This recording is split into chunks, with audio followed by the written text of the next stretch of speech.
সামাজিক যোগাযোগ মাধ্যমে সম্প্রতি সময় বলিউডের বাদশা শাহরুখ খানের আসন্ন চলচ্চিত্র কিং এর একটি সিকুয়েলের ফুটেজ হয়েছে ভাইরাল। সম্প্রতি ভাইরাল হওয়া সেই ছবিতে শাহরুখ খানকে একটি ডগের মধ্যে দাঁড়িয়ে থাকা অবস্থায় দেখা যাচ্ছে, পাশাপাশি তার পরনে রয়েছে ডার্ক স্যুট, সেই সাথে অবশ্য সানগ্লাসও পরতে দেখা যাচ্ছে তাকে। এমনকি বন্দুক তাক করে দাঁড়িয়ে থাকতে দেখা যাচ্ছে এই অভিনেতাকে।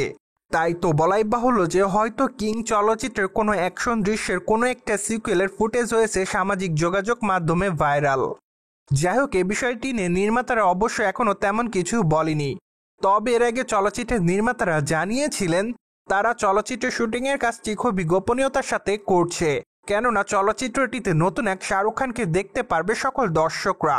তাই তো তারা চাচ্ছেন আগে থেকে চলচ্চিত্রের কোনো ফুটেজ কিংবা কোনো ফটোস সামাজিক যোগাযোগ মাধ্যমে ছড়িয়ে পড়ুক।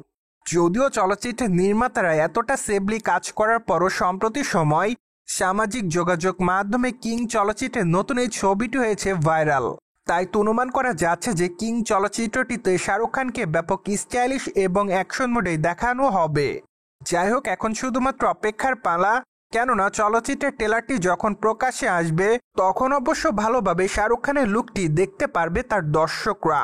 অপরদিকে আপনারা সকলে জানেন যে চলচ্চিত্রটি তার অভিনয় করতে দেখা যাবে দীপিকা পাডুকোনকে।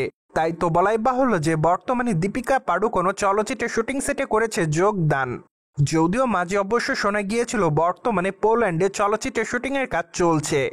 তাছাড়া চলচ্চিত্রের পর্দায় দীপিকাকে দেখা যাবে সোহানা খানের মায়ের চরিত্রে। পাশাপাশি অবশ্য শাহরুখ খানের প্রাক্তন প্রেমিকার চরিত্রে অভিনয় করবেন এই তারকা।